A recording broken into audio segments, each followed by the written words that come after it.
Mike's going to be squeaking in at the last minute, but let's get started. We've got 4 of us here at least.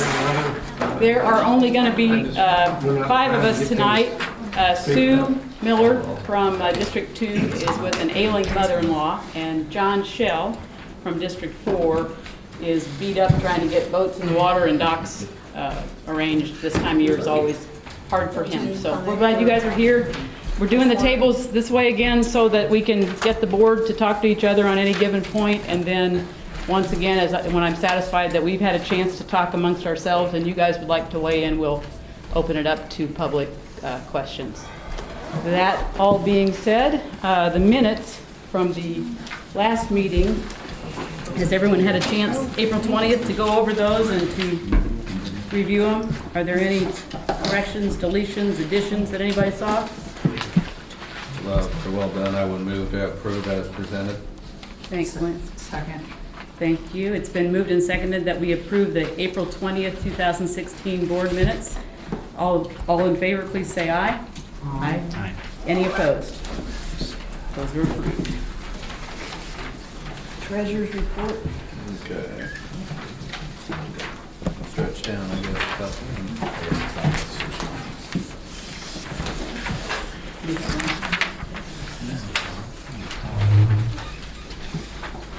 Yeah, I think included in the packet, we basically did have, the financial report for April. As noted, there was just a small correction on income that came in. So I think you do have the corrected version of the financial statements in front of you. We just had income misclassified. So that did get corrected.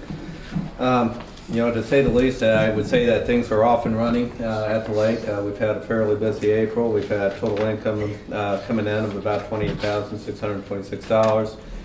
Watercraft permits, definitely launched up at $17,845. I think we had a couple real nice weekends in there with fishing tournaments. That was, basically parked back to back, on the lot. And we're still getting some, residual due from the subleasing fees and things of that nature at $1,570. With that, we have started the dredging operations. We did do some private jobs and stuff up front. That was the correction that was made. But we did show some dredging and riprap income, $2,689 for the month as well. So it worked out pretty well. Expense-wise, we're basically in line with, where we, feel we would need to be. Basically, most of our expenses are in salary and wages at about $18,000, and obviously those kind of keep at that level throughout the summer. We got gatehouse attendants out in there full time now, barge operators and things of that nature going full bore. Supplies, we showed a little bit of an uptick at $9,547 this month, but it's that time of year we start buying everything. Bought a lot of riprap, had a diesel purchase also in the month of April, as well as we bought some buoys and things of that nature. So again, a little bit higher than normal in that month for those type of reasons. But everything else basically came in pretty well for the most part during the month. Expenses slightly above, revenues, but not much. Actually doing real strong for this time of year. So we showed a little bit of an operating loss of about $1,914. Expect that probably to go to a break even this month, and then certainly get the tax revenues in generally around the time frame. And then basically checking the savings and all that looking real good at the month, so we're off to a real strong start there. So certainly would be open to any questions or anything of that nature. Okay. If there is no questions, if I could have a motion to approve the financials as presented. I'll make that motion. I'll second it. All those in favor signify by saying aye. Aye. Opposed, same sign. Okay, in front of me too, we have basically the claims approval for the month of April 2016. We have approximately $12,207 worth of vouchers that have been turned in. Do we have any questions on any of those? It's 20,000. I'm sorry, what did you say? You said 2020. 12,000. I'm sorry. Yeah. Whoops. All right, way off. It's 12,000 plus the payroll. Plus the payroll. So that's would why be I'm getting roughly that. 20. Okay, Yeah. thank you. So if no questions, if I can move to approve the vouchers as presented. I'll make that motion. I'll second. All those in favor signify by saying aye. Aye. Opposed, same sign.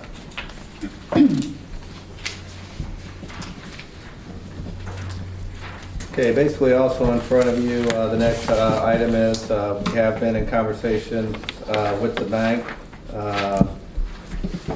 basically on go ahead and getting the financing approved through the board for the purchase, of the small barge and the related equipment. With that, Another copy of that. Oh, sure. Yeah. Thank you. so basically in front of presented before you is that resolution to take place today. On the very back of the resolution, we basically do have the term sheet that was provided by the bank. Couple real highlights on the terms being offered. Since we're still kind of identifying the piece of equipment used, we are structuring it as a line of credit initially. Total amount, is up to $200,000. Doesn't necessarily mean that we borrow $200,000, but that does correspond with the budget and stuff that has been approved. Thereafter, the line of credit, they have provided up to, 2 years if need be. Again, don't anticipate using that full time, but they would do quarterly interest payments during that time, moving forward until we get all the pieces of equipment in, and at which time they would basically term it out. Now, due to resolutions and statutes that, we are faced with, we basically would term it out over a 2-year term with a balloon payment. With payments being based over a 5-year amortization. So essentially it would balloon and then we would have to re-up, again for another 5 years. Interest rates are kind of presented basically for you initially. Right now, with interest rates being as low, we would be at their floor at about 4% on the line of credit. And then basically currently, they would lock in the term rate at about 4.5% today, and it's based off the 5-year Treasury rate in that regards. There is one slight correction on the term sheet. Basically, as a conservancy district, regulation doesn't allow us to pledge collateral per se. So the bank is agreeable just to kind of base the loan based on future revenues of the LLCD as security.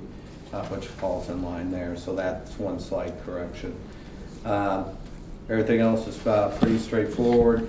So basically, I felt that the loan agreement does give us, the flexibility to purchase the equipment, and then also gives us some flexibility on the repayment options.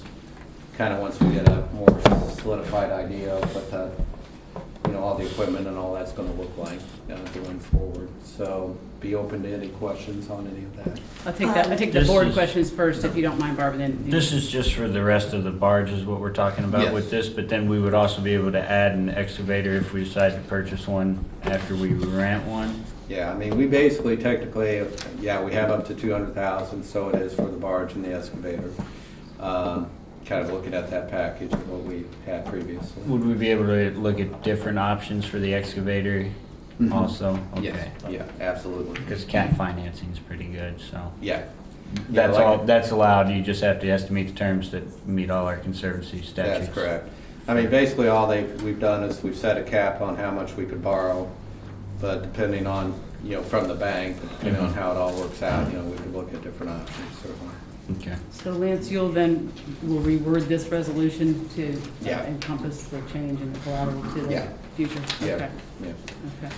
Anybody else board-wise have a question? Barb? Okay, I thought we had money in the checking account to pay for the barge, We do. so we're not gonna be using this, line of credit right away?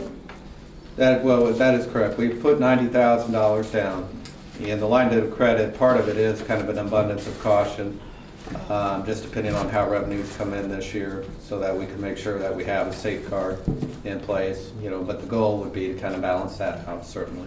My next question is, if we should not use it at all, would we be entitled to use the same interest rate that was quoted, or you have to go through the whole process again? At the end of the 2 years, let's say you didn't Yeah. use any of that money. Yeah, basically it's structured in two parts. So it's structured first as a line of credit, which allows us to make draws on it Right. to purchase the equipment. And that interest rate is a variable rate based off of prime. It's based off of prime plus a half. And so it'd be 4% today. And during that time frame of the line of credit, we could borrow or draw on it at any time, but the interest rate would fluctuate depending on what prime does. That's not what I'm asking. Okay. I'm asking if we didn't use it, Yeah. say, within the 2 years of the 4%, okay? If we didn't use it and then decided the third year Mhm. we want to use it, would we still be able to have the same interest rate? The answer to that is probably not. I'm sorry? No. No, It's going to depend. We could only commit out as a conservancy district for 2 years. okay. And so we would have to basically re-up it based on what the market conditions are at that time. So it's like going through the whole process again at the start of the third year of wheel. The third year would be, Yeah, yes, correct. that Okay. is correct. Got it. Any other questions from you all on this? You guys worked hard getting this together. I think it looks great, with that one exception. Yeah. Oh, could I ask one more question? Sure. When the board or whomever decides to start using the line of credit, are you going to mention before borrowing it, bring it up at a meeting, or how do you do that? Or how are you going to be doing that? You know, that is a good question. I would probably suggest that we do bring it before the board in a meeting. Although the resolution would allow us to, Yeah. it does allow us to Yeah. go ahead, if passed. So, But, you know, as a basically, courtesy, sure. yeah, as courtesy, definitely, we could add that as part of it. You know, as we said, right now, we do have the money actually in the checking account, you know, that we could buy it all. But, you know, certainly I think we need to be transparent, you know, to the board and to the freeholders of what we're, you know, drawing and what for and what reasonings behind it, so not an issue. Any other questions? Okay, if I could have a motion to approve the resolution as presented with one change as it relates to the collateral. I'll make that motion. I'll second it. All those in favor signify by saying aye. Aye.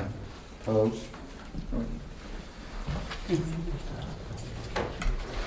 And it's hard to believe it's already that time again.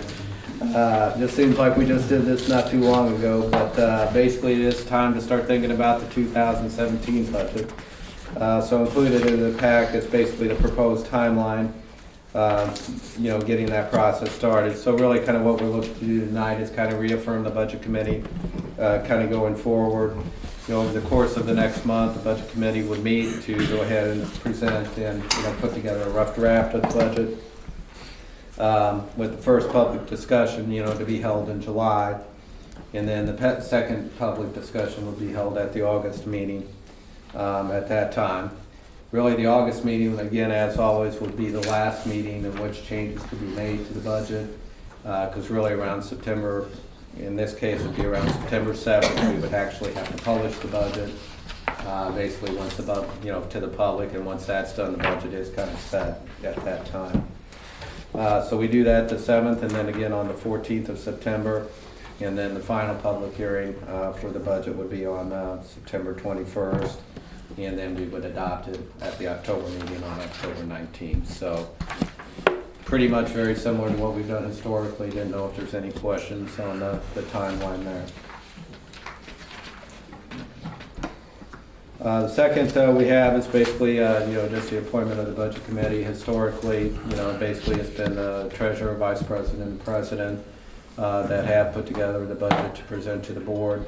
You know, I would make a proposal to do that again this upcoming year, and be open certainly to any questions at this time. I did speak to Sue today via text, and she Okay. is willing to So, continue.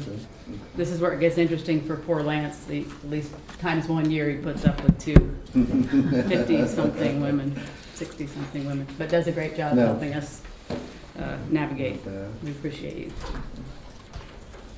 So if there's any questions or comments on that, if I could have a motion to approve the budget committee as presented for the 2017 budget. I'll make that motion. If I could get a second. I'll second. All those in favor signify by saying aye. Aye. Opposed? Same sign. All right, that concludes my report for this evening. Thank you. All right, well, I'd like to welcome Melissa Clark here from IU SPIA, School of Public and Environmental Affairs. They're reporting on our 2015 water testing results. Thank you for coming, Melissa. Welcome. So everyone should have a copy, and then for those of you in the audience, there will be a copy at some point posted to your website. And I figured I could kind of paraphrase, and then I would point out a few pages that you could flip to, and then for your reading pleasure this evening, you can more or less the lake is about the same as it has been for the last couple decades, so not much has changed. I know you've done a lot of active dredging, and I understand that the primary goal of that is for sediment removal and for increasing the volume and the depth of the lake. Sometimes dredging is also really beneficial because it can also mitigate some of the nutrients that you can get from reed suspension, from speed boating and skiing and whatnot. And I haven't been updated on the new bathymetry, so I can't really comment on that if that will actually help to benefit that part. But from a nutrient perspective, you don't really see any changes in your overall lake status. I guess we can start, if you guys wouldn't mind flipping to page 19. So your lake overall is still characterized as a eutrophic lake, so we collect lots of different chemical parameters, and then from there you can take all those numbers and put them into one index, and then that index has descriptions that characterize the lake. And so Lake Lemon is still considered a eutrophic lake, which just means it has low clarity, low transparency, which would be less than about a meter. It can support a lot of biological life, so lots of algae, lots of rooted plants, which is all normal things for this lake. I guess one of the silver linings to the fact that you do have a lot of sediment that comes into the lake is that it does create more turbid conditions, which then doesn't allow as much algae to grow. So with the amount of nutrients that you do have available for the lake, that those turbid conditions decrease the amount of algae that you would be able to support with just the nutrients available. So there's that description there, and that has not changed really over the years. So if you were to look at some of those trends in the following, page 22 and 23, you'll see the overall trends for that trophic status, and that purple dashed line that you see on all those graphs is that threshold for putting the lake into that classification. So pretty much for the last 20 years or so that we've been monitoring for the Conservancy District, it has stayed in that category and has not really deviated from those trends. And then if you look at specific water parameters, if you look at page 24 and 25, you'll see similar trends over the last 20 years.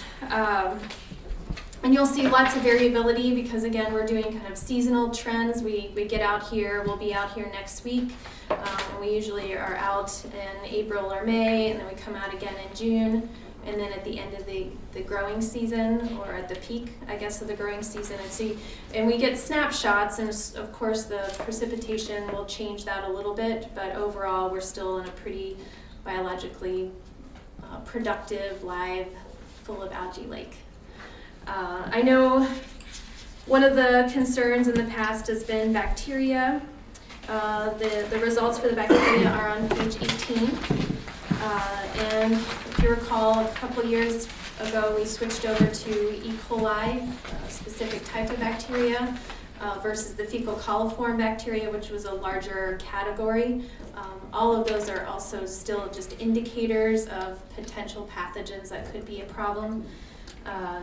And we do still have some dates that we were out sampling where they did exceed the state standard, but then we also had lots of dates where they were below that threshold, which is also pretty normal. So a lot of very heavy rain events can flush out a lot of those septic systems so they don't function as well. Also will wash off a lot of farm runoff or manure and livestock. So you're getting a lot of this from all of those different sources. I guess overall, probably your biggest and best opportunity would be to have some good partnerships with your watershed. As usual, you've got some in-lake issues with it being just a shallow reservoir overall, but you have a lot coming in from your watershed, a lot of sediment, a lot of nutrient loading, and all of those things are, I guess, technically out of your conservancy district, so some sort of partnership would be your best long-term plan. Any questions from you guys? You know, you don't have the report, or you're just now seeing it. I have a question. Yeah. How would you describe a partnership? A partnership would be, well, there's a lot of different opportunities, but one would be a watershed management plan where you would have some partnerships that you could work with different landowners to have some cost share or some incentives, or even just outreach and education of what to look for, how to work on riparian buffers.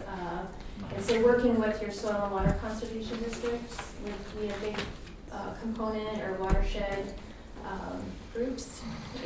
Yeah, and we did apply, we put in our notice of intent for the 319 grant, which would be the watershed grant, and we do actually have a watershed management plan in from the old Bean Blossom Watershed Steering Committee, so we'll be revamping that. And our application will actually hit in December, so over the summertime we'll be working with a few different organizations and getting people on board so we can try to get some watershed scale projects going on.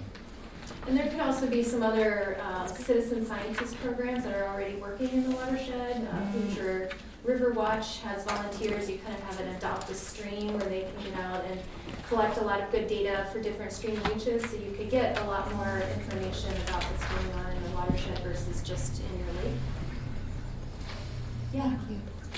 My impression from just driving around mostly is that our watershed is primarily woodland.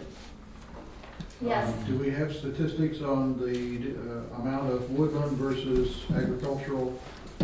I don't have that on hand, but I do include a map of the watershed and the land use, and I can definitely provide that information of the breakdown.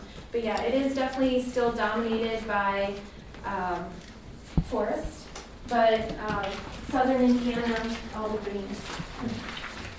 Southern Indiana is characterized by highly erodible soils. We still have a lot of steep slopes, so even the forested area still would be shallow soils that erode easily. So your whole catchment area is still pretty large and is going to deliver some soils even when intact and forested. And then in your other areas where you are farming, whether it's row crop, pasture, or hay, will still be exposing some soil compaction for the livestock, and how well protected your stream buffer areas are. All of that would help to keep soil out of the streams. Is there really anything you can do to do that? I mean, what would you do realistically to keep stuff out of Bean Blossom Creek? Well, the best would be to protect riparian areas. So even in some forest area, you'll have some delivery, but then all of the non-forested, even the bottom hardwood forested areas, to have a good riparian buffer. So vegetating up to, so you're not farming right up to the edge of your creek. Yeah, but you can see where it goes around curves and it cuts out, and there's nothing you can Sure, be able to do some of there. that naturally occurs. So you're going to have a cut bank and point bars where streams just do that, and that's just part of headwater streams.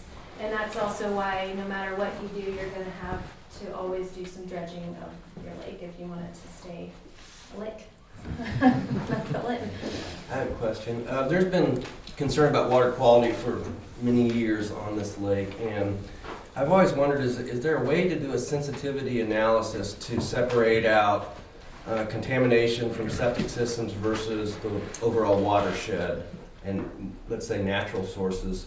Yes. Is there a differential in the chemical component where you could Yes, so sensitize that, so you could say, okay, if we took the septic system's offline, what would that do to the overall water quality? Would it increase a lot or just a little bit? Right, well, what you have to do is do a different type of analysis. So there are laboratories that are able to differentiate when you do a bacteria test, so they can do some genetic testing to figure out if this is a human source, if this is from cows, if this is from swine, if this is from birds, but there's an expense, and I don't know what the expense is, but we started looking into it, at least finding labs that have that capability. I don't have that in our lab, but there are labs that can differentiate.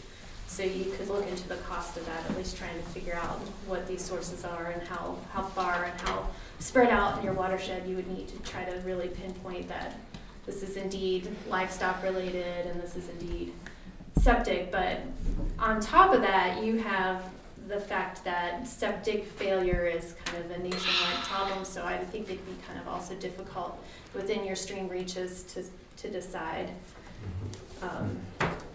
I think it's a hard problem to pinpoint. Right. But there are labs. That would be really good data to have if they ever wanted to consider putting sewers in, to know what kind of benefit cost there would be. And I think in addition to the septic system issue is maybe trying to also consider some other creative opportunities, not just end of pipe fixes of whether you repair or replace your septic, but maybe work on some opportunity to reduce the amount of water that needs to be treated. So maybe having some sort of incentive to get folks to switch over to low flush toilets or other things that are going, more efficient washers or other ways that help reduce the stress of the system from that end too. Wetland cells are being used for that as well, to draw up some of that excess water from septic systems so it doesn't have to go out and ultimately get into the ground, the lake, etc. But they're expensive. Right, yeah. Now, I know you've been studying doing the study for us for how long now? How long has it been? 20-ish? 20, okay.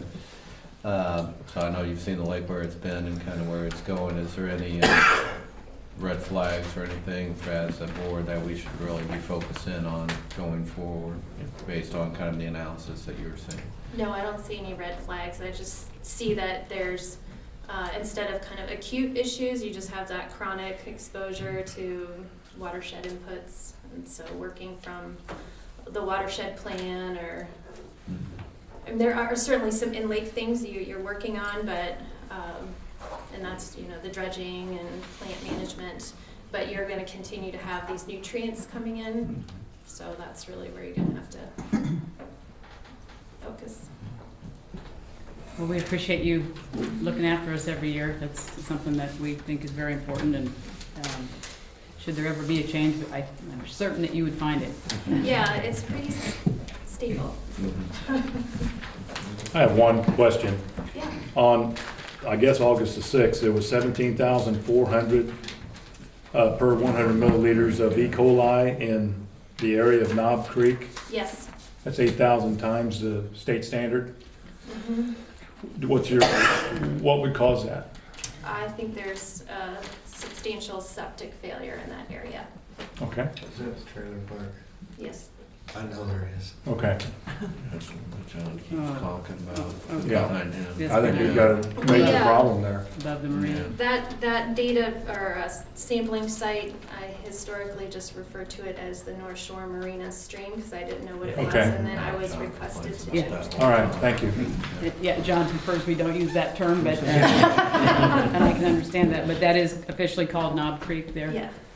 Bear I didn't Creek know. then comes in from the north as well. And I There's a think map at the second page, I guess. Yeah, it connects with Bean Blossom. I'm on the east side. When you're heading on North Shore, you get that kind of white building with no windows. Yeah. That's Bear Creek right there. Okay. It connects. And then I Okay. show at the beginning of, well, it doesn't show up very well here. If you have the electronic version, you can zoom into it, but it shows the sampling sites on page 1, where we do all the sampling from.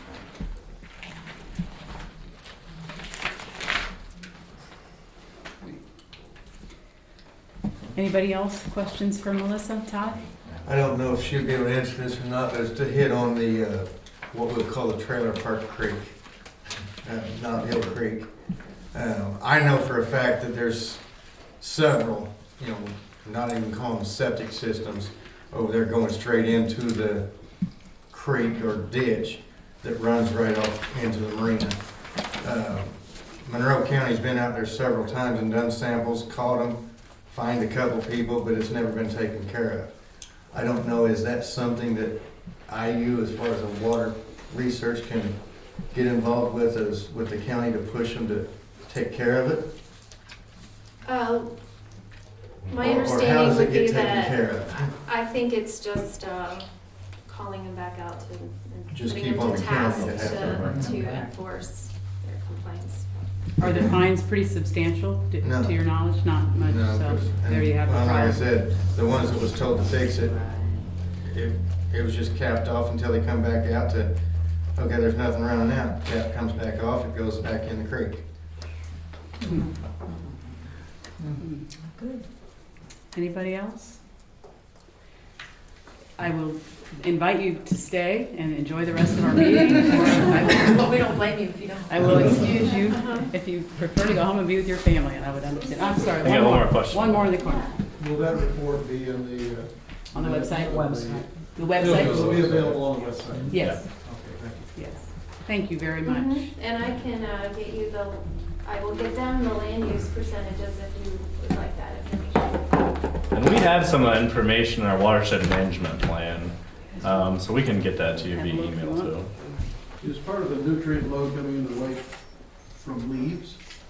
Well, sure. I mean, all of the watershed will have some sort of nutrient load, but with a stable watershed, with stable intact forests, then most of that will provide for infiltration whenever you have your precipitation, so just part of your groundwater and will remain on site versus how much runs off. And so there's going to be some, but really it's this extra input coming in from any farm fields and septic systems. In any little areas that have increased impervious surface, rooftops and compacted soil. So that's one of the big problems with livestock. It's not just that they have a lot of manure, but they compact soil, and so there's not as much water that will infiltrate into shallow or deep water aquifer areas, and they shut off more. Okay, thank you. Thank you very much, Melissa. Enjoy your evening. Thank you. I always think I'll. Thanks a lot. Okay, Adam. All right, small barge update. We did get the final quote in, and I handed those out. So the remainder that we'll owe on the barge will be $54,200. It is right at the $145,000 for the total. I was actually on the phone with them, and the price came back to the remainder $155, and I had to refer back to the contract not to exceed, so I got them to go right to that. And that was primarily over the initial $135, as we added risers on, we added wheat pipes, we have 2 wheat pipes in the box, and there's a lot of stuff you don't think of right off the bat that kind of gets added onto there. So we will owe $54,200, that will bring us right to the $145,000 mark. We did approve the line of credit, so we will need to decide in here if we are going to pay that off, utilizing the line of credit or utilizing the checking account. So we need to have a discussion about the board with that. Along those lines, we did talk to Monroe County, and they're still fine with us going ahead with the Little Africa site. So we got a hold of CBU. So we still have permission to that. They said just try to make it as hidden as possible. They don't want another eyesore. So if we do want to move on that quickly, I know we've talked about it on the board. If we do want to try to develop that site, I mean, maybe one thing to think about to utilize the line of credit so we have money on hand if we do want to develop that site this winter time. That'll be what we have to have discussions about. Currently, there is enough money in the checking account if we do want to pay for this, but we should be having our June installment tax normally comes in, that should be around $140,000. So What are rough projections for developing the Little Africa site right now?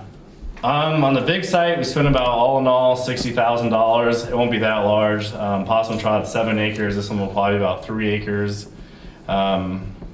It's hard to say right offhand. I bet we're looking at 30, 40. That was a long time ago though. So. But yeah, a lot of the cost, there won't be as much in demolition and tree removal because it's all kind of older growth at Possum Trot. This is all really small. I'm sure it'll take most of it with the bulldozer. What we'll run into a lot of the costs will be stone for the roads, building the ramp. So I don't think it'll be near what Possum Trot was, but it'll still be. It's hard to say right off bat till we get into it, but I would assume at least $30,000-$40,000 to get it all online. And the line of credit then is only for equipment, correct, as the resolution is? That's the resolution is stated, yeah. So in other words, if we cannot use the line of credit for developing that site, it has to be for equipment. As the resolution is stated, it's for dredging equipment, not Just as disposal a site prep. point of fact. What did we spend on disposal site prep last year? 14, 15,000 since we had to. Yeah, at the beginning. Because we were behind on Yeah. getting berms built and stuff. And then this year we really didn't have a whole lot over the winter time. We did all the berms. Historically, it's probably about $10,000 to $15,000 per year for maintenance throughout the year. This year was substantially cheaper, just because we had previously done all the work over the winter time. Yeah, based on your projections, how much more room do we have over at Possum Trot? I mean, there's quite a bit of room. But the thing is, next year, or once we get 2 barge loads running, once we have 2 crews, if we're, say, digging both on the east end, you're going to run into issues where you have the disposal site filling up. If we did have a second site online, we can just transfer sites once that one's full. It's hard to say exactly when we will fill up this year. Historically, I don't know. We've got a lot of room, it's just a matter of dumping space rather than room, just because of the way the material sloughs out. And all the rain. We lose dumping capacity, and we have to let it dry to some degree and then pile it up. But there's a lot of space there, it's just limited dumping space. Yeah, I don't know how often it's actually. That's just an annual thing, in the wintertime during disposal site prep, we'll take the excavator off and move around what we can up onto the hill and different areas, or have people remove it, like we did last year. That was very helpful. I don't know historically how much we've maxed it out, but if we eventually do have 2 crews running, it's going to happen within a season. How much does weather affect it throughout the year? Like when we had a really wet year last year, do you end up with running out of sight? Bad because you start It dumping moves off the it ramp around. early. So Yeah. ideally, you get a nice dry spring, and you kind of drive the articulated truck back into the As nesting far as you grannies can and back dump in as there. much as you can. And then when you start dumping off the ramp, you're basically dumping off the ramp for the rest of the year. Once you dump off the ramp, it cuts you off to the rest of it. Eventually, yeah, once it sloughs over. Based on kind of what the cubic yards we're getting out of the lake right now, what do we anticipate the life expectancy to be on Possum Trot? 4 years, 5 years? It really depends how much we move. Yeah, we probably get 4 to 5 years. If we can get rid of a lot of dirt, it'll last longer. We got rid of quite a bit last year, and it seems like the word's getting out there. So that'll help extend the life expectancy, but I'd say 4 to 5 years right now would be a safe bet. Do we want to try to formally contact any of the trucking companies, or rather than just? We've or talked to have them in you- the past when we were trying to get rid of material, and they're kind of interested in it. They're It's slightly just- not because of the high arsenic value, or the slightly elevated arsenic value. They just don't want to truck it. Location, If they had a yeah, job location was a lot to of do it. right next to it, then they'd probably truck it out. But it's not worth it for even young trucking in Unionville. And we'll be able to truck dirt out of the Little Africa site, right? That might make it a more desirable site to get. You could. rid It of all dirt goes from. back to you got to have your tailgates sealed. So if we start trucking it out, we had 1,000 or 1,000 yards taken out. We didn't really have an issue of muddying up the roads, but if we're hauling mass materials out from Young or Naylor Trucking, that Right. it'd be a small issue, but All it this- would be an issue. And the sediment we got rid of last year was pretty well dry. It had been there for Yeah, a couple seasons, so. We had to put cattle crossings on one job site because of that. Back to Where all the the, trucks left. excuse me. back to Just something to think the about. issue at hand, Adam. So do you anticipate needing to cut a check for this small barge within the next couple of weeks, or the remainder of it? This is what I. Yeah, all that's left is he has to paint one half of it. So realistically, we could have delivery by first week of June. We have to pay before delivery. Right. Totally, yeah. And we'll go down, as soon as they paint that, we'll go down to a final inspection on everything. But we gotta pay that before it leaves the shop. Okay, so we need to decide if we're gonna Draw we on the line. draw on the line at which you had recommended we do to keep flexibility, if I heard you correctly. Mm-hmm. Do we need a Could we formal not vote pay on for it that? out of the budget and then kind of say Draw post on the facto, line. be like, well, Yeah, you know, you can here's, do- here's our proof of purchase, we'd like to take that line out. I don't know, is that possible? Yeah, it's possible. I mean, it's gonna be a very flexible line. I mean, we could definitely pay for it a cash flow and just see how the summer goes, and if we need it, make a draw on the line for the purchase at that time. as So we it's can needed. retroactively do Yeah, it. yeah, You're sure? Yeah. Okay, I Yeah. hate to find out we weren't, okay. yeah. Yes. Yeah, what defines the end of life for possum trot? How do you know it's full? What defines that? That's a good question. Once we can no longer use it, I mean, if we're not giving away dirt, once we're up to where the ramps are and we have nowhere to dump, then it's kind of into life. When it hits a certain height, that's the end. Yeah, once we're as high as the berms and we can't drive the truck up the hill anymore, then it's kind of. We are only kind of, allowed, I don't know the number, but we're only permitted to pile it so high. Okay. And I think our berms are About fairly there. close to that. Yeah. The north berm is right about there. Have we talked to Kenny Clark to see if he'll come down and get any of the dirt? He's got his own dirt. Yeah, he's got. Okay. He's got a So lot he- of dirt. We're dumping it at his place. We are? Well, last year Bad. he did. Okay. Yeah. So I feel like he's got more than he needs, basically. Have we talked to him? We haven't asked him to take any dirt there, but we could ask him, but. If it's free, he might come and pick it up for free, maybe. I don't know. Can you break down those mountains if you wanted to? Because that's really the only dry dirt that's in there, correct? We really shouldn't. I mean, that's what we did all this past summer. So every year we're having to go back and redo silt fencing and sedimentation prevention measures. So those berms are there. They're solid. They're seeded and grassed. So that is really kind of our guard against any permit violations. Yes, Ron.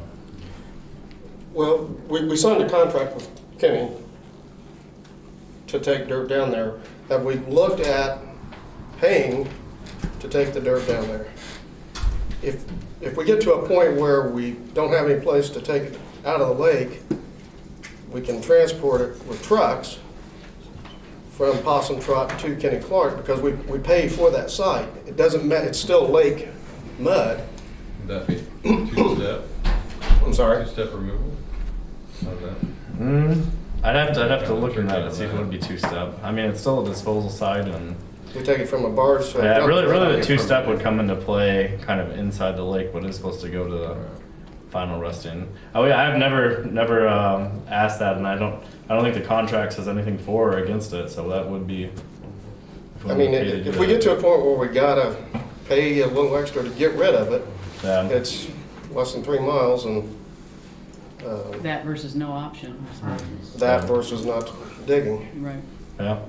Well, Why wouldn't you just, whatever you have on the barge, just take it on down there with the barge and then put it over Kenny's? I'm That's sorry. it. I think it's more expensive to do it by water. I've asked Is that it? question too, than by land. Yeah, it would be a lot more sense. I haven't looked into that, but that's a very good idea. Yeah. We'll talk after the meeting. Yeah, because I think we have options, you know, we do have the cash and, you know, the checking account. Right now, we're not earning, you know, the interest rate that we would have to pay on a line of credit, so it probably makes sense, at least in the short term, you know, to use the cash available, and then certainly we could project what our, you know, cash needs are going forward if we need to replenish that. The other thing I would be interested in is, you know, there are some advantages to developing Little Africa. If we could get that going, I'm just thinking from the Chitwood side, it's gonna save a heck of a lot of time to transport, and obviously that's gonna result in cost savings. So if there's any way we can get a projection of what that cost would be to develop that site, I think it would be advantageous to do it. Because I'm thinking even just a barge load, you get it from there, you get it across to Possum Trot. I mean, probably gonna cut your productivity in half. Whereas if we've got a site right there, I mean, we could just be jamming, through there. Are you concerned about if we pay cash for the barge, we have a line of credit for equipment? Are you worried about us getting in a cash crunch for then the Little Africa development, or? No, I think if we need it, we could basically go back and draw on the line and to replenish.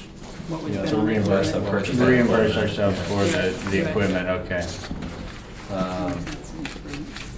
And then that way we could do it, but, and I don't know what kind of permitting we have to do at Little Africa. It'd be the Rule 5 permit for disposal site, and actually when we did the Possum Trot site, the consulting company that we used to develop the stormwater management plan actually applied for the Rule 5. That was kind of wrapped into the cost there. And that would be really the only permitting that we need for a disposal site. That site right there at Little Africa, would that include rip wrapping the shoreline?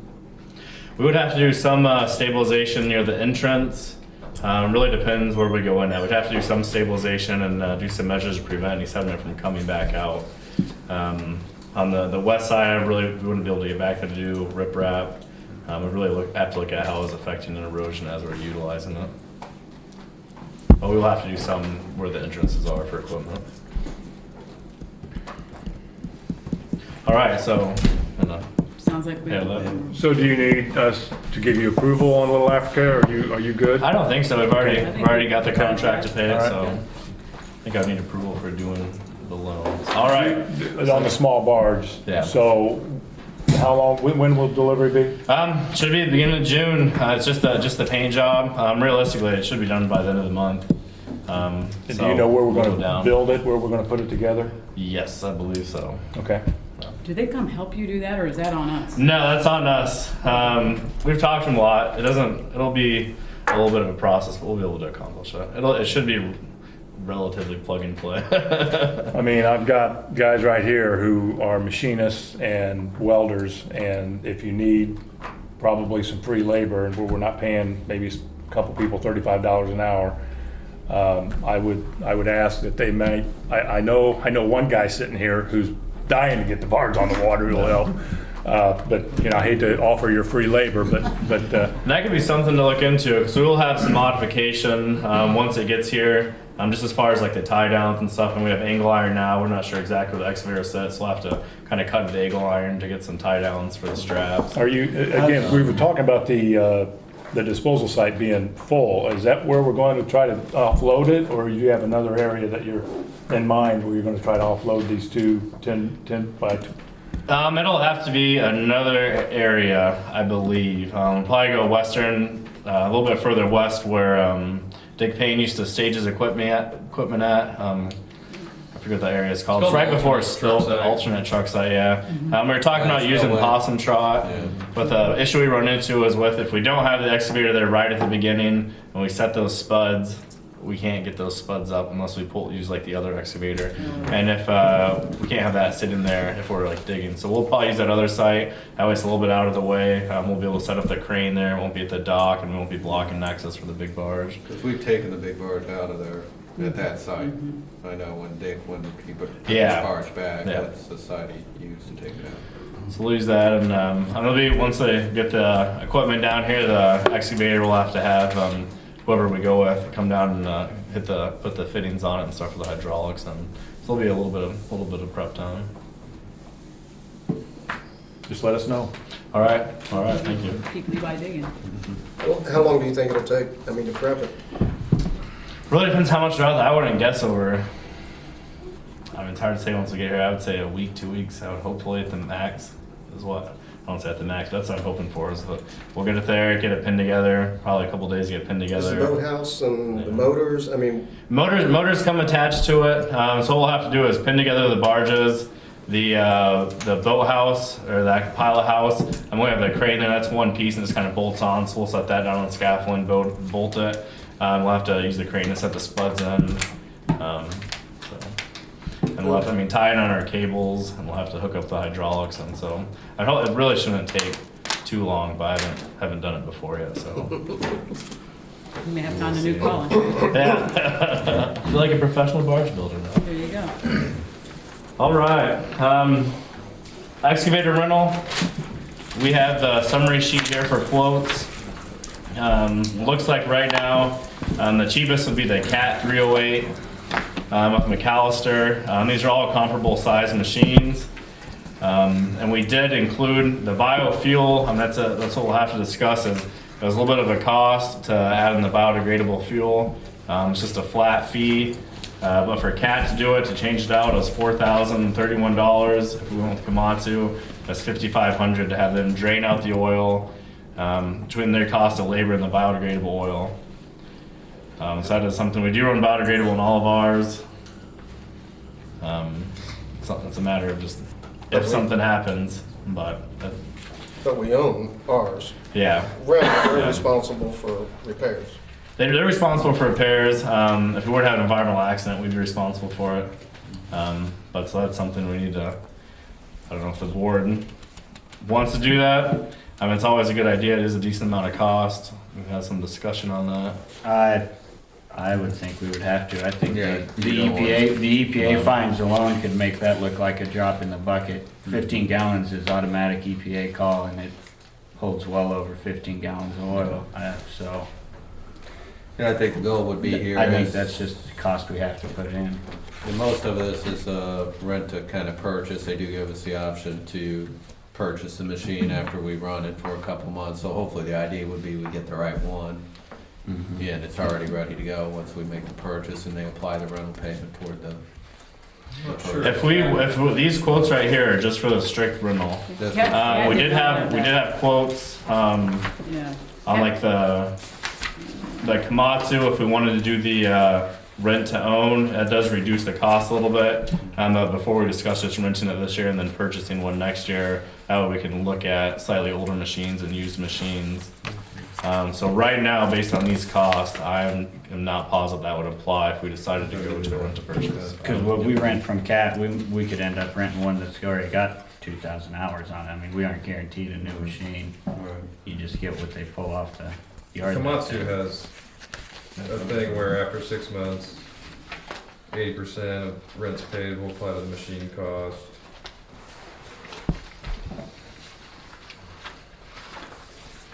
So I figured from discussions before that we'd just do a rental this year and then look into the purchase for next year, since we'll only be using it for 3-4 months.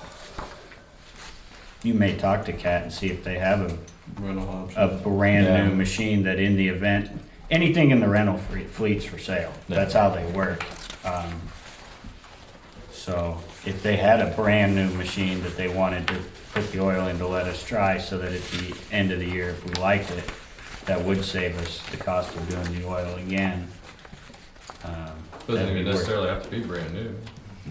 No, but we don't want to rent a machine with 2,000 hours and put 800 on it and then buy it. I mean, it'd save us money. Yeah, it'd be less, but I'd say we'd want to take the initial depreciation of the first 1,000 hours out while we're using it as a rental, and then buy it for less. Don't buy it around the 3,000 hour mark. And they're all looking to make a sale, so I'm sure any of them will be flexible if we decide we like the machine. I'm sure they'd work with us. So I guess my recommendation would be just how we go with the Cat as the cheapest price, both with the biodegradable fuel and for rental cost. So is there any discussion? I really don't think we need to. Has anyone got any other thoughts on the biodegradable oil? No, I would agree. I think, we need to, go ahead and change it out just because we are working on a waterway. It sure does cost a lot of money. But Costs a lot of money, but you don't want to be on the reverse side. No, I think so too. Yes, that's Okay. I would just agree that if you're gonna put that extra expense into a piece of equipment, that it should be one that we are seriously thinking about buying at first. Yeah. So have that conversation with Cat. Yeah, with them. Potential. Okay. See what type of machines they have. Do you need a motion for that, Adam? I'm not positive, but let's go ahead and put one in there to motion to go with the Cat 308 rental. Just as we'll start off with a 3-month rental, and if we need more, then we can. I'll motion that we go with the Cat 308 rental with the biodegradable oil modification. Second that motion. It's been moved and seconded that we go with CAT with the biodegradable oil. Is there any further discussion? All those in favor, please say aye. Aye. Any opposed? There you go. All right, thank you. Could I just ask a question? Yes. Is that a piece of new equipment, the rental, or all the rentals used? They're all slightly used. We'll have to talk to them what exact pieces they have available. It sounded like the 308s. It's a relatively newer model, so I don't think they'll be too old. But we'll talk with them and see if we can get those as new as possible. Debris removal update. We have done a couple of days of debris removal. Actually, we are planning to do the final. We have a couple big logs out there, and then we need to clean off that beach. We're talking about doing that this Monday. We have rented, or planning to rent just a little skid steer like we normally do. We'll probably be about 3 or 4 loads. We've already been talking to Kenny Mullis, so we should be able to knock that out Monday, and then barring any huge rains, hopefully that'll be it for the season. We'd like to get it all done before Memorial Day weekend, so we'll be doing that. That's where we are there. We have had a few calls on some full trees out there in different coves. If you have anything big that you think we can drag with the boat to the barge while we're out there, give us a call, let us know, and we'll do our best to get it out of there. Bathhouse quotes. We do have a summary sheet here.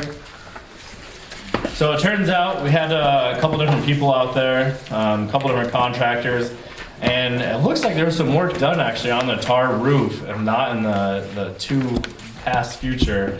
So really on the actual tar roof, it's just a couple small repairs and holes. It's just what they're calling the mansard around the outside that needs to be replaced, that's rotten. So apples to apples, we have 4 different contractors here. That would include the demo, the new mansard decking. We're talking about utilizing metal roofing instead of the wooden shingles to hopefully get some more life out of it. Metal coping, 6-inch gutters, and that will be adding gutters to the rear of the building too. There's currently none there. And then just repairing the rubber membrane. So we have quotes from Graber, Rapid Roofing, Roth Contracting, and Steve's Roofing. Cheapest one is Roth Contracting. That came in at $6,125. The next would be Graber's Post Buildings, and they're at $7,400. So I need to have a discussion and see if we want to move forward with this, or what we want to do. We did budget $8,000 for park repairs. We will utilize some of that on other small projects, but so it shouldn't substantially utilize all of our money there. Any thoughts of why Roth came in so much less? Well, you want to speak to it? Is that only for the roof? It's kind of odd It's because just I'm buying the nothing metal else. grade. Are you? Yeah. So they're just charging it up? Okay. Is it the Written same? apples to apples, I'm still supplying grade 1 of metal, which is what they're gonna supply, and I'm buying the metal from them. So they're actually gonna be dropping it on site. And what gauge is it? Is it 29 like what Graber quoted, or is it something thicker? It's grade 1, so it's gonna be the same as what they quoted. Okay, I can find out, but it's still quoted, they have 3 different grades of metal. And I quoted it with the grade 29. because Steve's had quoted it with 26. That 29 just seems so thin, you know, it's usually, it seems like what's typically interior stuff. And since this roof's probably gonna see frisbees and volleyballs, I didn't know if, Did they give a grade level? Because that would be, They gave- usually they grade it due to exterior, interior. I don't think they gave a grade. I think they 26 just- gauge painted rib metal panels. Yeah, it just it gave a gauge. Then Graber gave a gauge and no grade, and then I didn't, you didn't have either, so I didn't know what, that was the question I had, was what gauge that would be. The other question that we need to stall all of this would be if the part of the motion where John wanted us to consult an architect, they consulted. Tim's back. Tim was on vacation, so they got a hold of Russ Herndon. If that meets what John wanted to see. I spoke That's to what- him today, to John, about that, and I guess Tim was a little bit unavailable, but then did call John back. They've had a conversation. I think you've talked to John about it. I feel like he's okay. I haven't talked to anyone. I thought you'd called John, okay. No. I feel like he's fine Okay. with what has happened. And No, I had just asked, I talked to John, I just asked him to try to get a hold of him Okay, because it was okay, kind of gotcha. slowing things down. Right, no, I think he would be comfortable with this. I'm sure many people around here can vouch for Russ, myself included, so,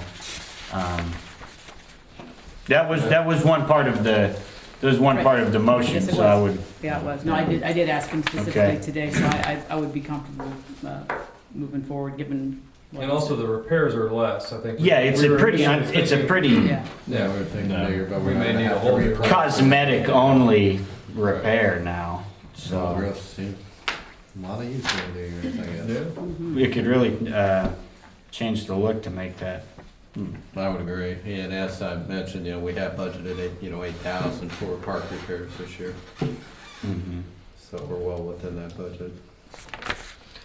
All right, so if we're gonna move forward with this, sorry. I was at the last meeting. I thought it was discussed that maybe you were going to do something with the interior as well. You're not doing It anything was with the interior? mentioned, no, it was mentioned, and that's still kind of on, that was later in your, Yeah, the first part of that discussion, we felt we needed to get the roof repaired, that way, yeah. if- that way we just don't do yes, something, we yeah, are still protect talking what we about do it. in You're that. absolutely right. The But condition of the outside roof, we're worried we'd have to tear out the whole thing, but it came in quite a bit cheaper, so. So, we've That'll be actually. phase 2.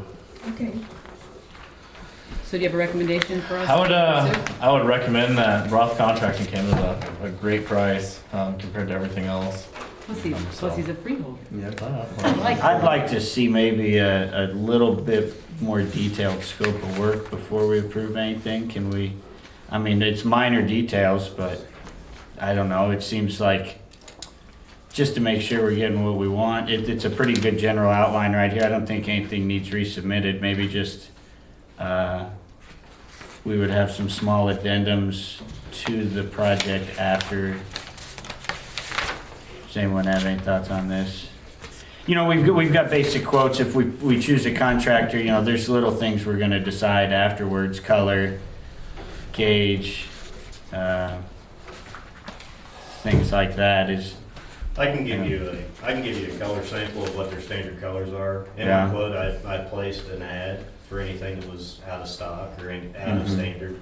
I can let you know what that is. I still need you to pick a color anyway, so I would come with color samples. There you go.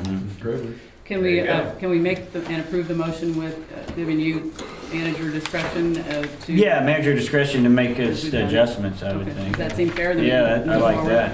Okay. You want to add some buffer money, if you will? Yeah, I would think we would need a not to exceed. 7,000? Yeah, 7,000. Let's go 7,000. I'll make that motion. We go with Roth Construction to repair the bathhouse roof not to exceed $7,000 with the manager's discretion. I'll second that motion. It's been moved and seconded. All those in favor, please say aye. Aye. Any opposed? Mr. Roth. Is that bright pink roofing back in stock yet? Bright what? Yellow? Or blue? All right.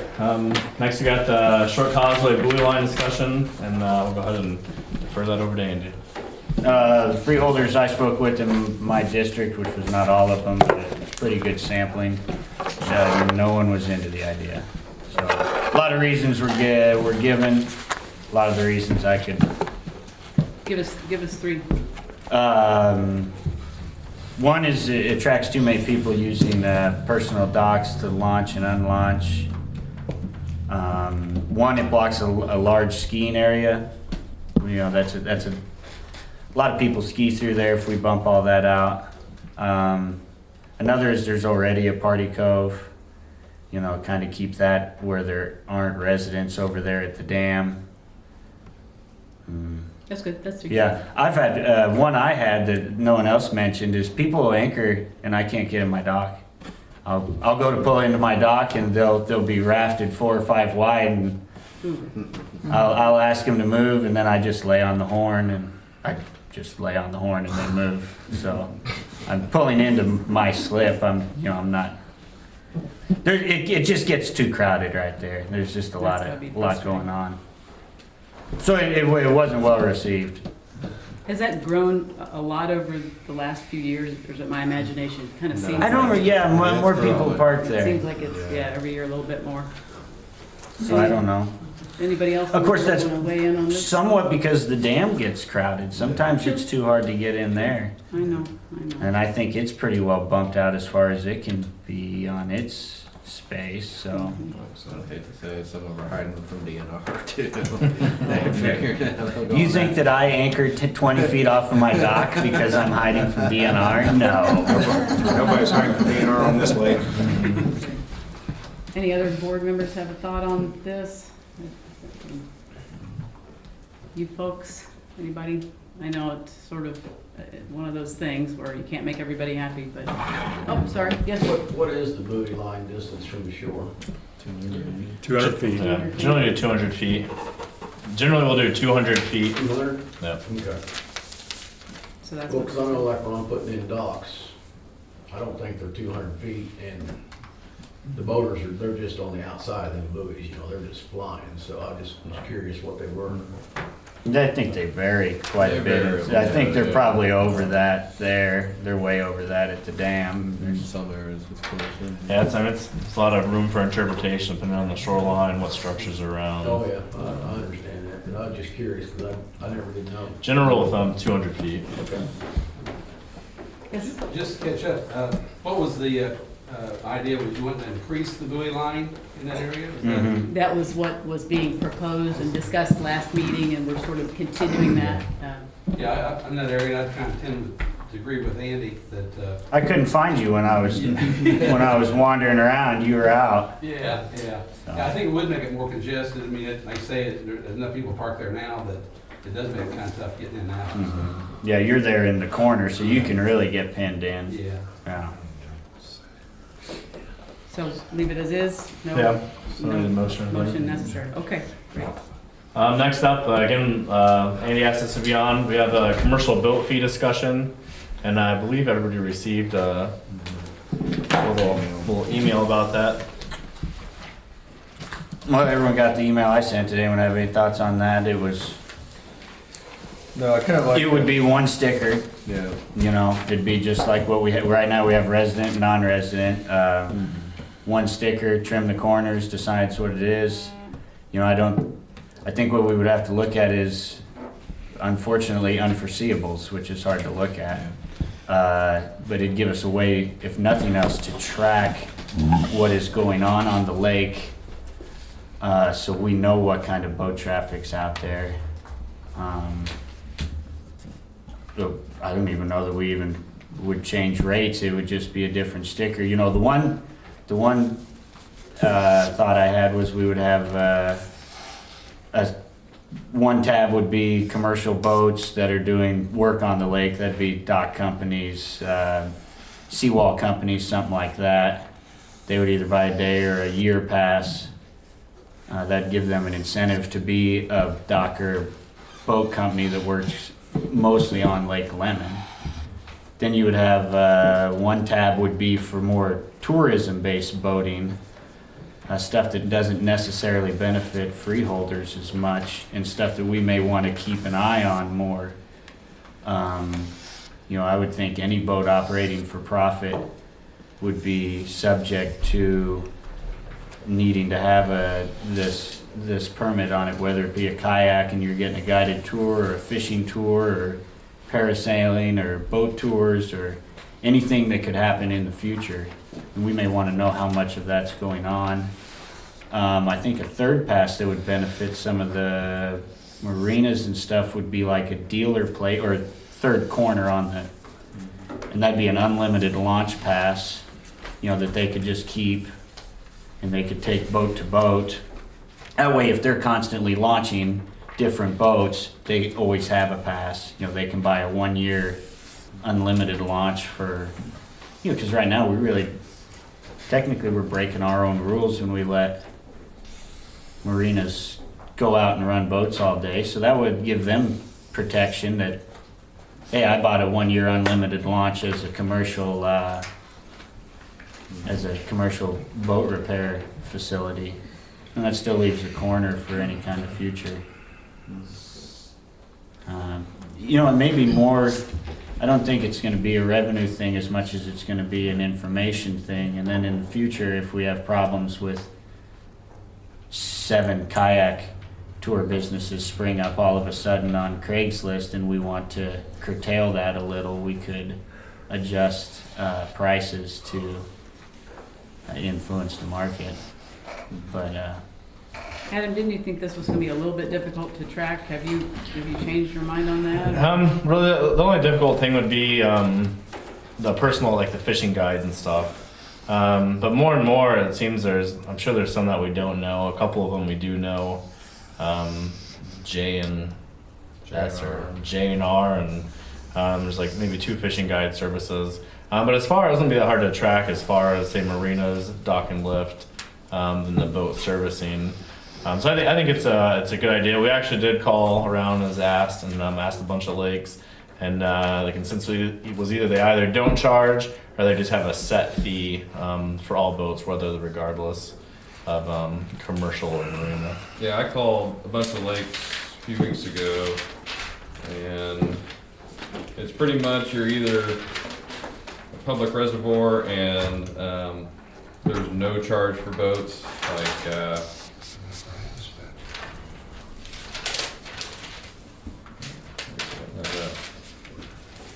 I can go through a couple of them real quick. Corridor Sweetwater, their boat permits for their homeowners are $70, and that's a 2-year permit. They are the only one that really has a commercial boat, what I would call a commercial boat pass. They call it a barge decal. It's $100 for 1 year, so about 3 times the rate of a boat pass if you average it out. Lamb Lake has no fees. Lake Wawasee, no fees. Free for all at the ramp. Heritage Lake, I have not helpful written down. Geist Reservoir, 15 a day, 30 on the weekend. Morris Reservoir, same thing, $15 for the day, 30 for the week. For commercial? No, for just no standard boat. boat. It doesn't Nope. matter. They will say if you're out there a lot, the only way you can really get an annual pass is to rent a slip at Morris and at Geist. Right. At least slip to save money. Like Maxinkuckee, free public launch to anybody and whoever. So, Corridor Sweetwater kind of has one, but other than that, it's pretty much just your daily, just an average boat fee. I know we have one commercial person in the audience. Is there another commercial person that does work on the lake? Any done? We got 2 Yeah. guys. What, I just have a question. If you had to pay $100 a year to operate your boat on this lake, would that be included in a price that you're gonna bid for me to work on my dock? Yeah, I'm gonna raise your price. Okay. how many docks do you put in a year? Right now, probably 70. And so you get a resident or non-resident boat pass right now? I'm a resident. I own property. So on your barge that you have right now, your pass is $60-something. So it works out to $1 a dock. And if that fee stayed the same, all your prices would stay the same. Yep. Or if it went to $100, then you would be paying another $35. So it'd be $35 into 100. So it'd be It's not so much 40 cents. $68 or it's $100. My question is, okay, so you're gonna hit, I think there's 3 of us that work on the lake.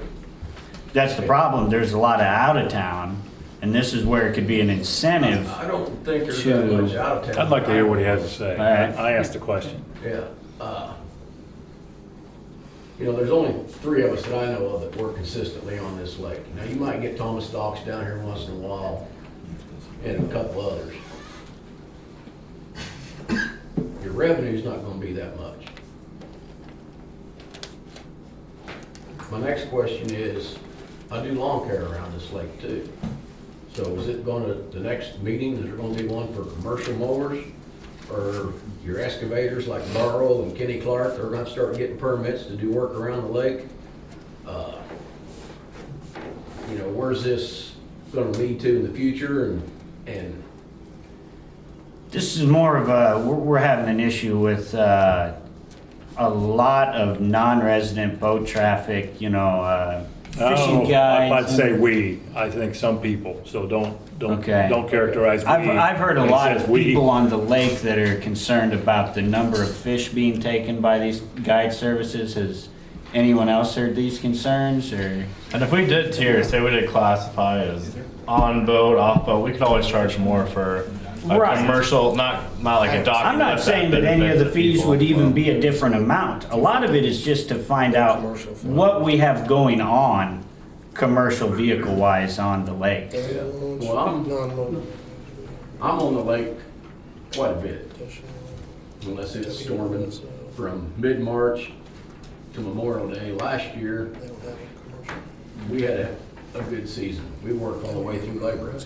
Almost every day that we could work, we were on the lake. Repairing docks, getting people's docks in that they weren't happy with who was doing it before. Mhm. Labor Day, we had a drought, the lake was going down. We were out there lowering people's lifts so they could get their boats on, so they can enjoy the last weekend. We worked Labor Day weekend. Can I ask you a question? What if we proposed, let's say the proposal was, commercial boats were $10 less. In the past was less for commercial vessels. Would you be against a commercial pass then?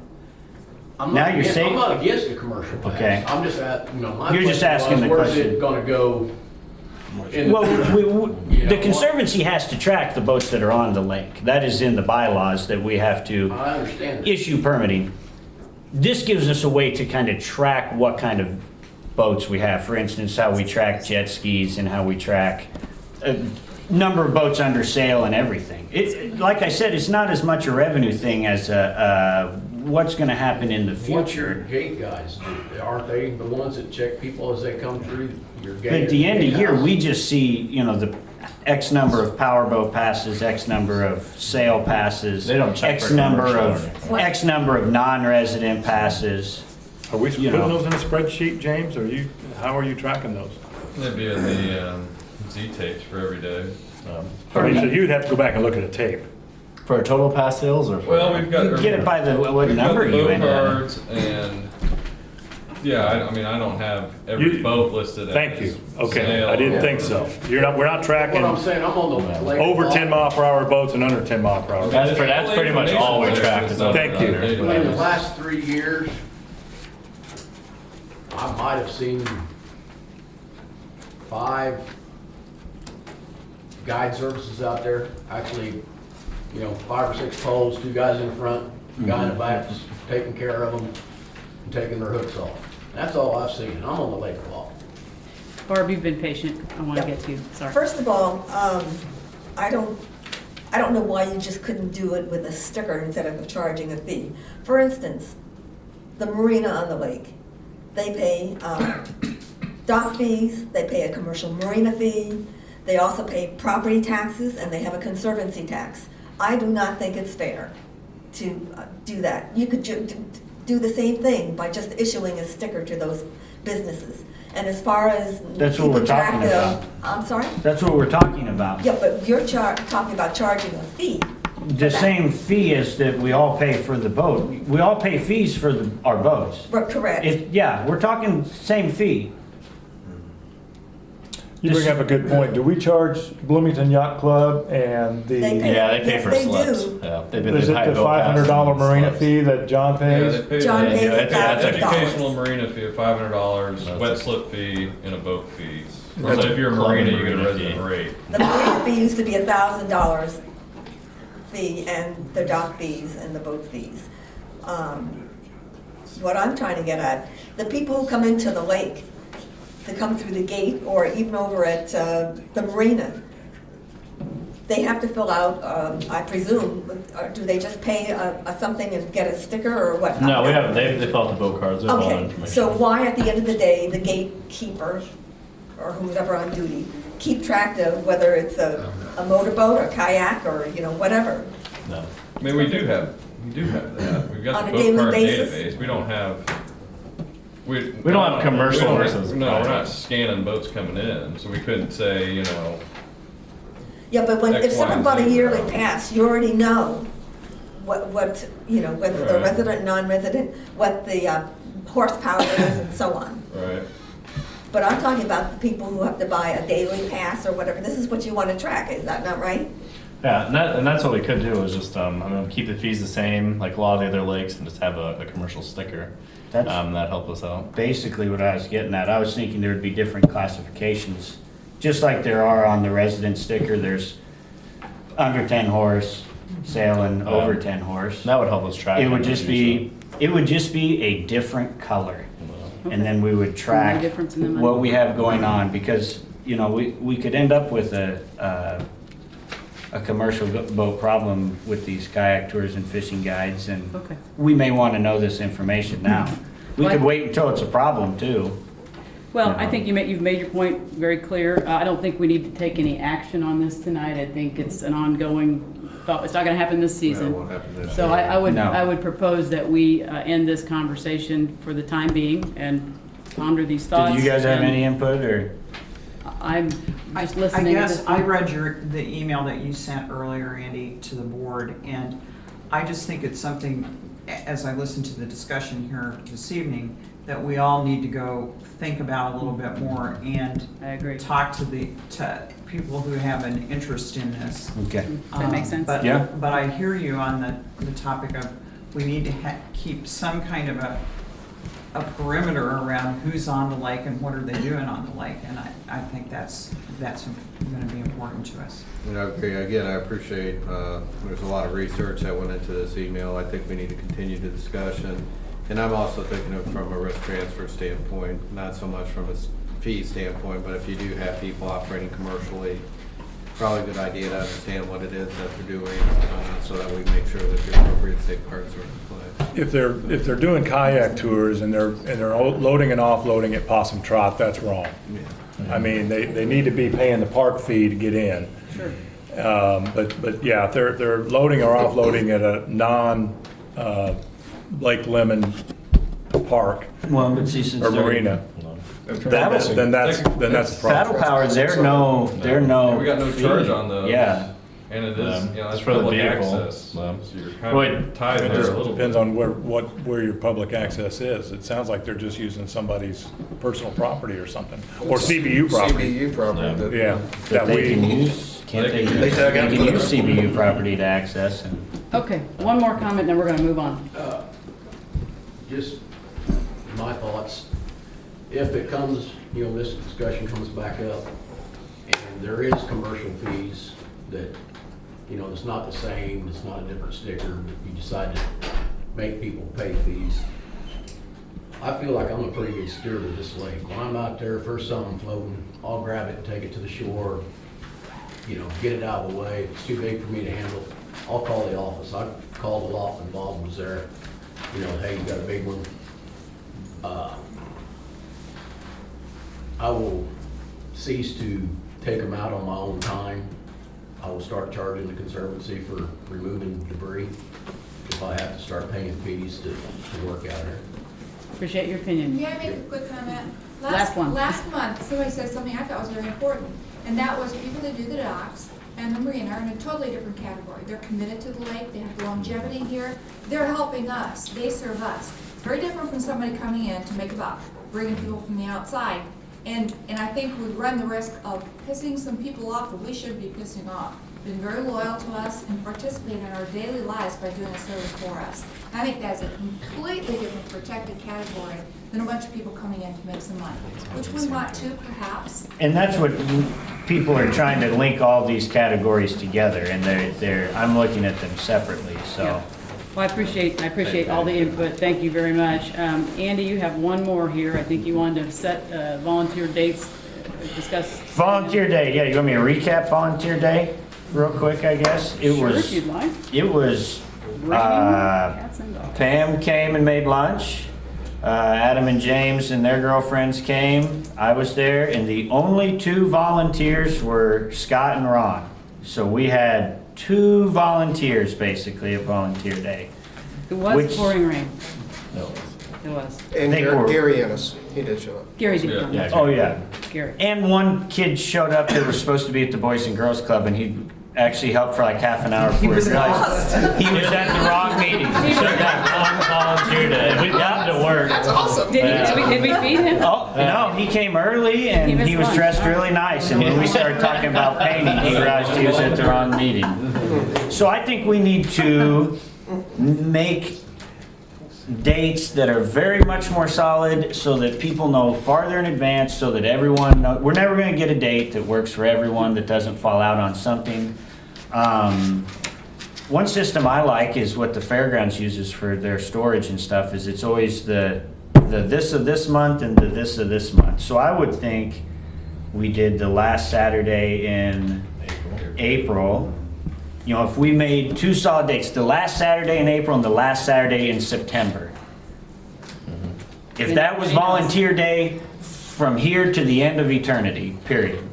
You know, the park's closed.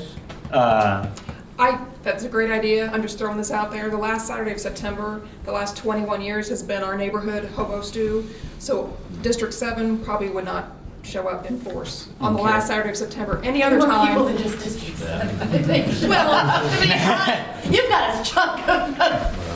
But it's a morning thing too. The volunteer day is a lot of. Well, we start at 8 o'clock. We'll do first Saturday in October, so we got recoup. Okay, we could do first Saturday in October, last Saturday of April, and then then that gives us time to.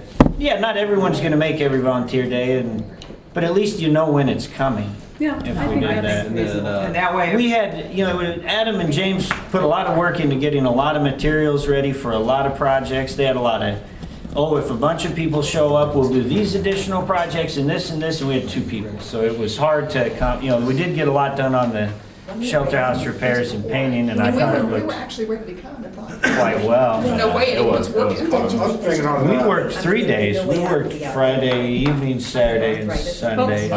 We're almost done. Vince, I yes. was thinking that maybe on your volunteer day, if you guys had a list of things that you already want to do, and people could actually come up and pick what they're wanting to do as a group and say, okay, this is your project, and maybe they can start working on it before the actual day. Yeah, and we were looking at like the Eventbrite. There's a lot of free software there, so we can put on there what we need, people with certain types of skills, and they can sign up for that. So I think we'd do last Saturday in April, first Saturday in October, and we'll work on a nice. And all that is easier to do once we have more than 2 people. Okay, Mike, I would have come, but I will not work in the pouring rain. No, that was. And I'm sure there are a lot of people who probably would have come and didn't come because it was pouring down. It was cleaning in the shelter house, so it was actually dry in there. Well, it worked out. We would have been packed. We need a rain day. Her point is, can we schedule in a rain day? Rain day. Oh, I like that idea. Rain day to Sunday. Rain day to Sunday, and then if we miss a volunteer, we do what we can if. Because we'll have supplies ready for Saturday, so it'd be nice to just have the next day. Rain day is Sunday, and if it rains both days, we just do what we could do, and that was it. You miss a volunteer day. And if we have these dates set, we can make sure we're not reserving the shelter as well. Yeah. That's a good point. Okay, why don't we start with that and see where we go. Public comment. Anybody got any words left to say out there that we haven't heard? Sherry, public comment. Oh, so you drink. I'm sorry, somebody raised their hand over there, I apologize. Todd. I don't know if I need permission or what, but I'll start with the board and the manager. Because this annual volunteer day, I worked that day, plus it rained a bit. I want to come over and use a grader box and grade the beach down. Can I have the permission of the board or the manager to come over and take care of the beach and hopefully get that done before the first holiday? We normally, when we have young trucking come out, we add sand to the beach with a shooter truck, and then historically we've had the gentleman who does, I can't think of his name off the top of my head, he comes out with a grader and does grade it. So if you do it, that'd be great, but we'd want to have you do it after we have the sand delivered. It's like a good mid-season grade. Yeah, it's gonna be a call. I just know that as driving by there right now, through all the winter and the early spring, there's big ruts. And like you were saying about the park is the eye of the lake. You got your first holiday coming up, you want to have big ruts in it. Also, Yeah, we'll have sand order. I know we discussed this once, but do we need some kind of a waiver for volunteer day and for any time people are helping at the lake and are not employed? For instance, volunteer day, if people help with putting the barge together, is there any kind of liability release we need from an insurance standpoint? Just something they can... Main, risk that you have is basically if they would get injured personally on the job. Right. By volunteer. And that actually the lake doesn't have coverage for, because that's a volunteer, and workers' compensation would, automatically exclude that. So that would be the only real concern. So are we opening ourselves up to any kind of... What's the word you Realistically, always being use? volunteers, it's hard. Most people, if they have health insurance, would get injured volunteering. The health insurance should apply to that injury. But it's just a matter of, them making them, if that's a concern for the board. I mean, there is an exposure there in that regard. Exposure, yeah. We could put a sign, volunteer at your own risk. Yeah, volunteer at your own risk, but. I know a lot of times you do habitat and stuff, you have to sign something. Yeah, I don't know if that's something we should do or Or not. have people sign a release. Yeah. Yeah, that's pretty simple. Or you could just have a sign-up sheet when people come in and, just have that release just kind of built into that sign-up sheet and make it real simple like that. Okay. Anybody else? Oh, apparently I forgot. Yes. Have we put any more thought into making the park in general, specifically bathrooms, more ADA compliant? Has that just died in the water? Are we still talking about that? Am I supposed to look into the grants? I'm happy to do that. If you could help us find grants, we'd love, if we can find the money. I mean, there's nothing negative about becoming more compliant. Okay, and I'm just saying, and then is that gonna be a separate issue from him re-roofing it if it means pushing out a wall to make that happen, or? Well, I don't think we'll have to entrance? affect any of the walls when we're doing the roofing. No, I'm saying to make it ADA compliant though, Yeah. it may affect. That's what we would have to look at, since it is a brick building on the interior. If there's any of the small walls, are not load bearing, so we could move them, I suppose. Yeah. I would be interested in helping on the latter end of that. I would not be much help on the grant part, but if we want to make improvements I'd love to see an ADA accessible table in the shelter house and I was saying, 'cause it's some lots of other things, it's playground Yeah. equipment, it's accessible picnic tables, it's, some of these mats you can roll down even in the sand, that people could actually access. I mean, I don't know how many people want to get in the water, but, there's a lot of little things, and I just feel like we talk about it a lot, and then it kind of just dies in the water. Could you do some, I could get do us some some research. specifics? Yeah, I would love to That'd be help great, some that'd be of them great, for thank you grants, for yeah. that. Because you could even fundraise some of it. I mean, I've Yeah. had to do it. I just walked on one of those mats down in Florida that they put in a public beach area, and it was pretty neat. And people were able to get their strollers down, their wheelchairs down. It was neat. I don't know how much it cost, but, and Todd, thank you for your offer as well. That's how this lake works, or is supposed to. Could you not get a porta-john that's ADA? We could, but as far as more permanent solutions. No, but for the time being. Yes, Sure. yeah, we could, absolutely. All right, the next meeting is going to be at the Shelter House, June 18th, have I got that right? And it's the picnic. 10 o'clock in the morning is our start time, so we now convert to our summer mode. We're gonna change our menu. See you all there. Menu. Could I have a motion to adjourn, please? Second. Seconded. All in favor? Aye. Aye. All right. Thank you guys for coming. If he wants to volunteer.